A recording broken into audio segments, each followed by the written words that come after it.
Shalom Aleihim. Alaihim shalom. Berjumpa lagi dengan saya pada perenungan hari ini tanggal 22 Juni 2022. Mari kita awali perenungan hari ini dengan tanda kemenangan kita dalam nama Bapa dan Putra dan Roh Kudus. Amin. Hidup dengan berbuah yang berkualitas. Bacaan liturgi hari ini diambil dari kitab 2 Raja 22 ayat 8 sampai dengan 13 dan bab 23 ayat 1 sampai dengan 3 serta Injil Matius 7 ayat 15 sampai dengan 20. Saudara-saudaraku yang terkasih di dalam kasih Kristus, di dalam kehidupan kita sehari-hari saudara, tentunya kita mengenal pepatah buah jatuh tidak jauh dari pohonnya. Artinya saudara, kebiasaan tidak tanduk perilaku dan sifat anak tidak jauh berbeda dengan ayahnya. Pepatah ini saudaraku yang terkasih mengingatkan kepada kita semua para orang tua supaya dapat berhati-hati dan bijaksana dalam melakukan segala sesuatu. Ingatlah, upayakan kita melakukan kebiasaan tindak tanduk perilaku dan sifat yang baik dan benar, penuh bijak dalam menjalani kehidupan sehari-hari. Apabila kita tidak dapat melakukannya saudara, maka anak-anak dapat. Kalau kita dapat melakukannya saudara, maka anak-anak dapat meneladani semuanya yang dilihat dari kita sebagai ayah dan orang tuanya. Injil hari ini, Yesus Kristus Sang Junjungan kita menyampaikan, Waspadalah terhadap nabi-nabi palsu yang datang kepadamu dengan menyamar seperti domba, tetapi sesungguhnya mereka adalah serigala yang buas. Matius 7 ayat 15. Saat ini saudaraku yang terkasih, banyak sekali pengajaran-pengajaran sesat berkiaran di mana-mana saudara. Mereka mencari mangsa untuk dipengaruhi agar dapat menjadi pengikutnya. Nah, jika anak-anak kita tidak dibekali dengan keteladanan kita yang baik dan benar saudara, ini sangat mudah sekali terpengaruh. Dikatakan oleh Sang Junjungan kita, waspadalah terhadap nabi-nabi palsu yang datang kepadamu dengan menyamar seperti domba. Mereka boleh jadi datang kepada kita dengan menyamar seperti domba yang halus, penuh hormat dan mengagumi saudara. Bisa datang dengan pura-pura menjadi domba yang ketakutan dipotong bulunya. Namun mereka sebenarnya saudara adalah serigala buas, ganas, keji dan kejam. Setiap saat mereka dapat menerkam dengan kejam dan menghancurkan iman kita kepada Kristus Tuhan kita. Lebih lanjut, Yesus sampaikan, Dari buahnya lah kamu akan mengenal mereka. Dapatkah orang memetik buah anggur dari semak duri atau buah ara dari rumput duri?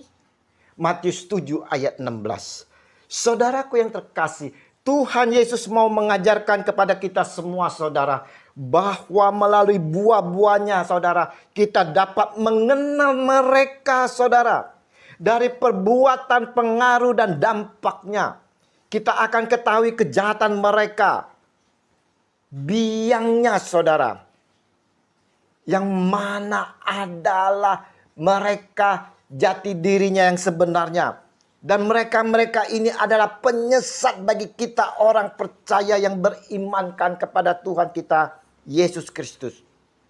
Nah saudaraku yang terkasih, jika kita tak waspada dan tak mengenali akan buah-buahnya sebagai kejahatan, yang mana kita tertipu oleh penampilannya saja, maka dengan mudahnya iman kita ini akan tergoyah saudara.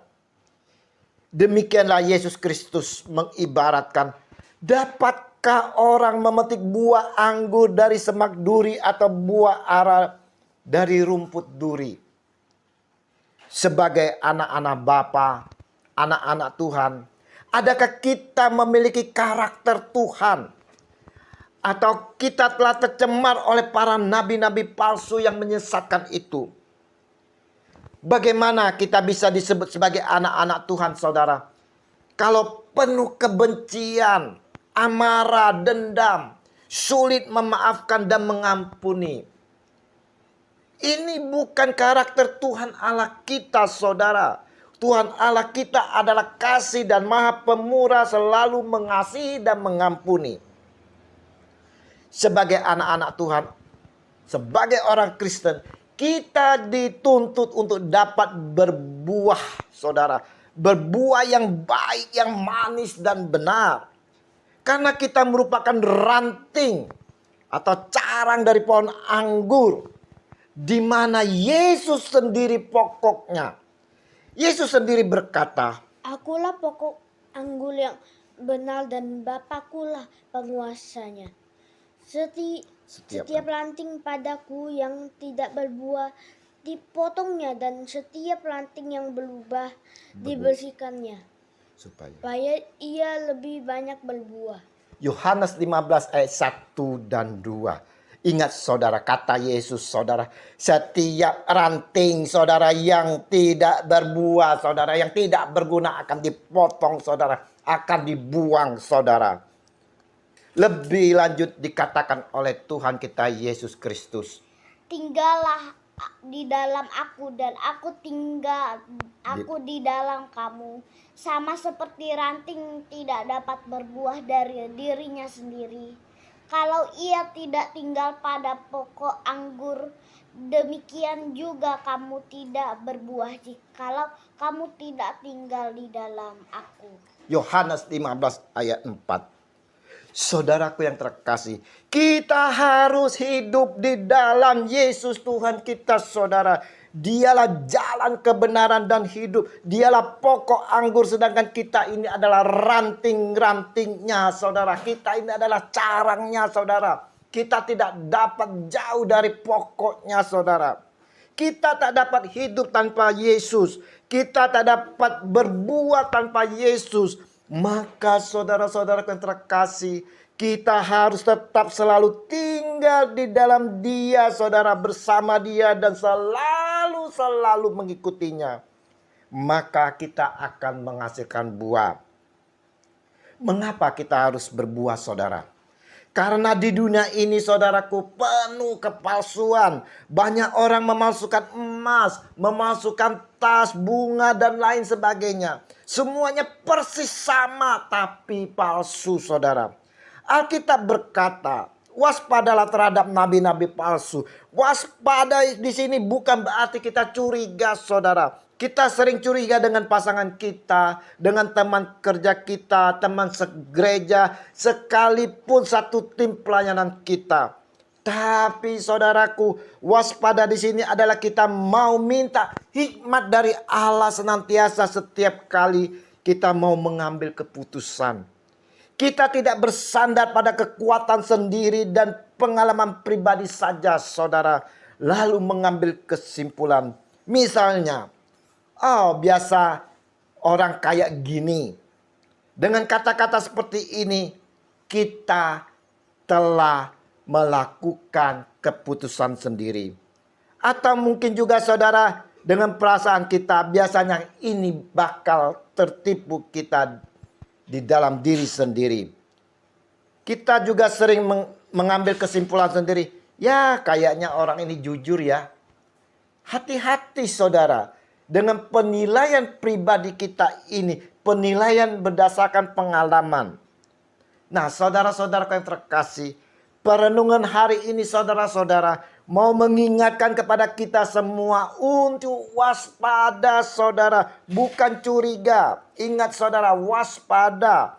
Waspada akan ajaran-ajaran sesat yang dapat menjauhkan iman kita kepada Tuhan Yesus.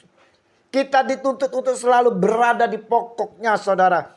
Karena kita ini adalah carang yang harus selalu melekat pada pokoknya, yaitu Yesus Kristus, Tuhan kita. Kita harus memiliki karakter yang sama dengan Tuhan Allah Bapa kita, Yesus Kristus, yaitu rendah hati dan penuh kasih, mau mengampuni, mau memaafkan, dan mau menjauhi kehidupan kemunafikan, mau memiliki buah kehidupan yang sejati dan benar, saudara, yaitu kasih, sukacita, damai sejahtera, kesabaran, kemurahan, kebaikan, kesetiaan, kelemah lembutan, penguasaan diri. Tidak ada hukum yang menentang hal-hal itu. Galatia 5 ayat 22 sampai dengan 23. Mari saudara-saudaraku yang terkasih, kita selalu setia dan taat, serta mau selalu berpegang teguh pada firman Tuhan yang menghidupkan saudara. Mau menjadi pelaku firman itu sendiri.